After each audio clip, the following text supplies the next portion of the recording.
머릿속에만 부정적인 생각이나 혼란스러운 생각들이 있을 때는 정리정돈이 안 돼서 더 혼란스러워지거든요. 감정에 이름을 붙이는 순간 뇌가 이 감정을 정리하기 시작한대요. 긍정의 필터로 다시 볼까? 하고 적었을 때 너가 여기까지 생각할 수 있는 사람이었구나 그랬거든요. 그랬더니 저 사실 되게 강해요. 대학교 4학년 졸업공연 할 때 이틀 전에 허리 디스크가 완전히 터져버려서 차라리 나를 죽여줬으면 좋겠다. 안녕하세요 꼬잉이 여러분, 해영 테라피 형세입니다. 예. 오늘은 좀 신선한 구도죠. 저희 집 주차장에 오늘 퇴근하고 집으로 들어가기 전에 오늘 이 얘기는 같이 영상으로 남겨보면 좋겠다 해서 카메라를 켰습니다. 약간 심야 토크 느낌이네요. 오늘 무슨 일이 있었냐면 한 학생이 여러 가지 상황들이 겹치면서 살고 싶지 않다고 막 이렇게 엉엉 울면서 정말 멘탈이 터진 그런 상황이었습니다. 뭔가 아이들이 있는 데서 얘기하는 것보다 따로 얘기하는 게 좋을 것 같아서 일단 그 친구를 따로 불렀고 오늘 그 친구가 진정되기까지 어떤 과정이 있었는지를 공유해드리면서 여러분들도 정말로 나 지금 멘탈 터진 것 같아 라고 할 때 어떻게 긴급 처방할 수 있을지 그 처방법 또 제가 실제로 사용했던 정말 효과적인 방법을 나눠보면 좋을 것 같아서 이렇게 찍어보려고 합니다. 일단은요, 물 한 잔 마시고 종이와 펜을 준비해야 해요. 첫 번째 단계는 자기가 그렇게 말로 막 내뱉은 그런 부정적인 생각과 감정들 있잖아요. 그것들을 다 일일이 써보는 거예요. 있는 그대로 적으셔야 돼요. 숨김없이. 욕이 나오면 욕도 적으셔도 돼요. 이때는 괜찮은 척 하지 말고 이걸 꺼내서 글로 써보는 게 제일 중요한 첫 단계입니다. 머릿속에만 부정적인 생각이나 혼란스러운 생각들이 있을 때는 정리정돈이 안 돼서 더 혼란스러워지거든요. 되게 많아 보여요. 그리고 엄청 심각해 보여요. 가능하면 눈에 보이게 적어보는 거예요. 뭐가 그래서 어쩌고 저쩌고 이렇게 적기보다는 뭐 한다, 뭐 하는 것 같다, 뭐 해서, 뭐 했다 이렇게 짧은 문장으로 여러 개를 적는 거를 추천드립니다. 꼭 해보셔야 돼요. 그 다음 두 번째 단계, 그 적은 글들, 그러면 이게 도대체 무슨 감정일까? 이름을 붙여보는 거예요. 감정에 이름을 붙이기. 이거는 난 좀 억울함인 것 같아. 그 고통을 견딜 자신이 없어. 이거는 두려움인 것 같아. 두려움. 나 그럼 앞으로 어떻게 해야 되지? 너무 막막하다. 이거는 뭐 혼란스러움. 이런 식으로 감정에 이름을 붙여보는 거예요. 감정에 이름을 붙이는 순간 뇌가 이 감정을 정리하기 시작한대요.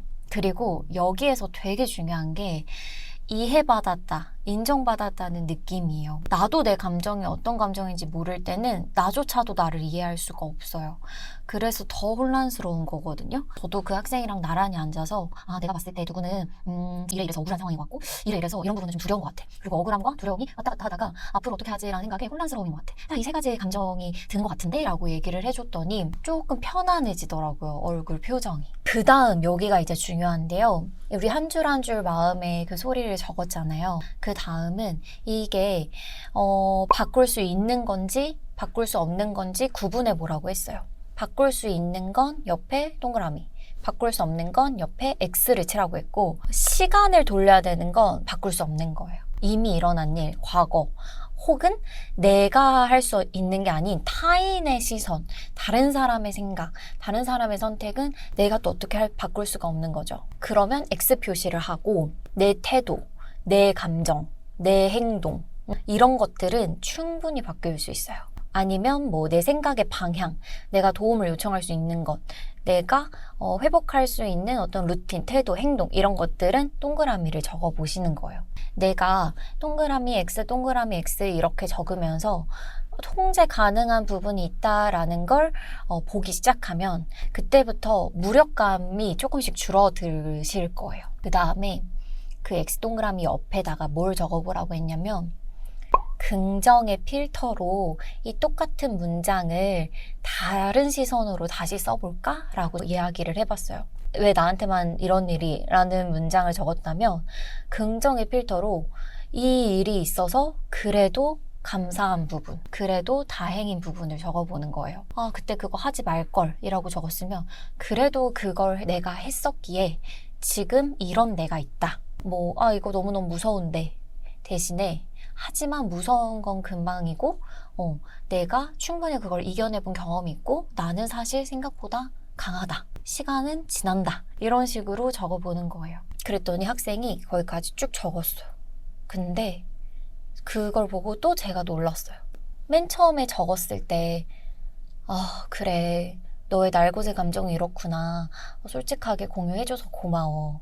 긍정의 필터로 다시 볼까? 하고 적었을 때 너가 여기까지 생각할 수 있는 사람이었구나 그랬거든요. 그랬더니 저 사실 되게 강해요. 저 사실 되게 밝아요. 이렇게 얘기하는 거예요. 근데 저도 그렇게 생각하거든요. 그러면서 그 얘기를 했어요, 여러분. 가짜 배고픔이라는 게 있잖아요.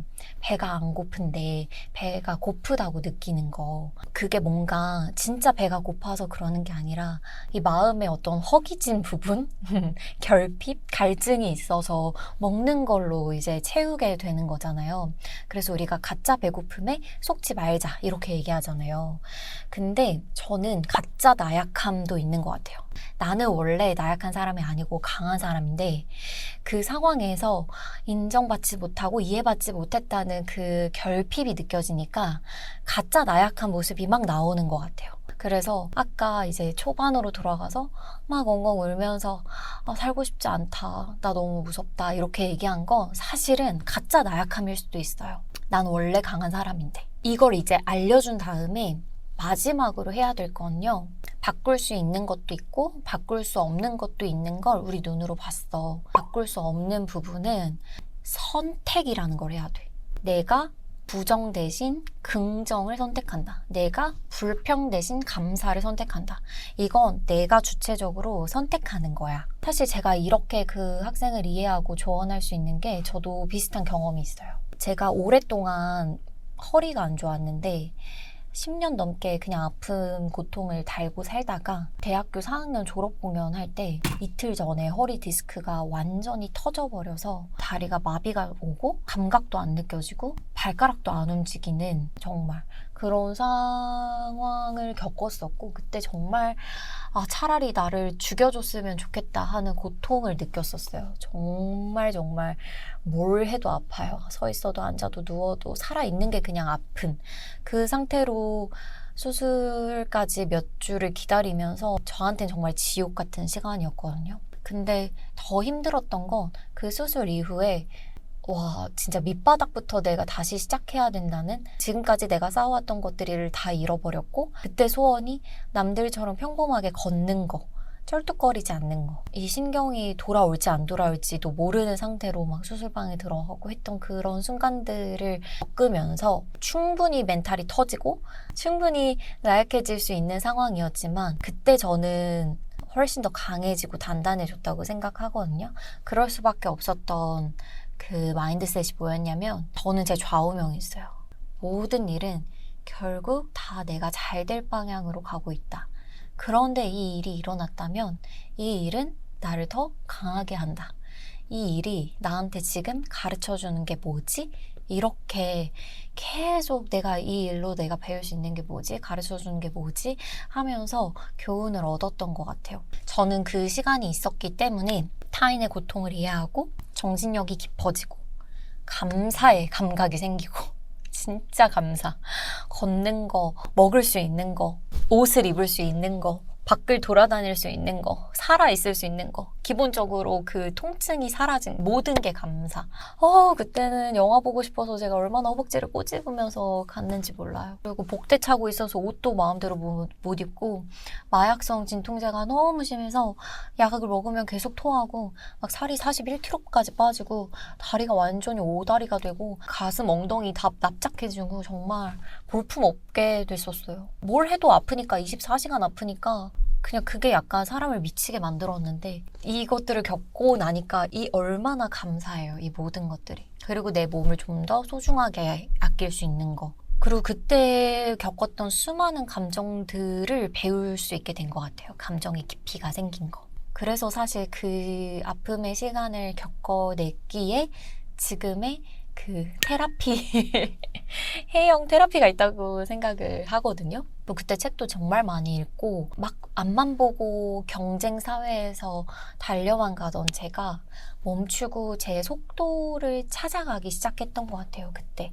그래서 이 일이 나에게 가르쳐 주는 게 뭐지? 라는 질문으로 꼭 이 멘탈 터진 상황에 긴급 처방을 마무리해 보셨으면 좋겠어요.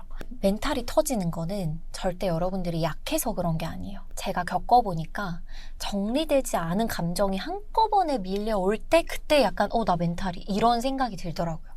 그래서 오늘 제가 말씀드린 이 방법대로 쭈루루루 정리를 해보시면 생각보다 이 상황을 좀 더 객관적으로 바라보면서도 분명히 배울 점과 강해질 부분을 찾으실 수 있을 거예요. 오늘 이 영상이 누군가에겐 정말 큰 도움이 되었으면 좋겠고요. 제가 지금 처음 이 구도로 정말 어색하게 찍어보는 거라 시선이나 뭐 이런 게 괜찮을지 모르겠어요. 그리고 제가 아직 이 카메라랑 낯을 좀 가린답니다. 앞으로 제 채널에서 이런 성장, 마인드, 그리고 동기부여에 관련된 저의 이야기들도 많이 풀어볼 테니까 구독, 좋아요, 알람 설정, 댓글도 많이 남겨주세요. 그럼 다음 영상에서 또 만날게요. 안녕!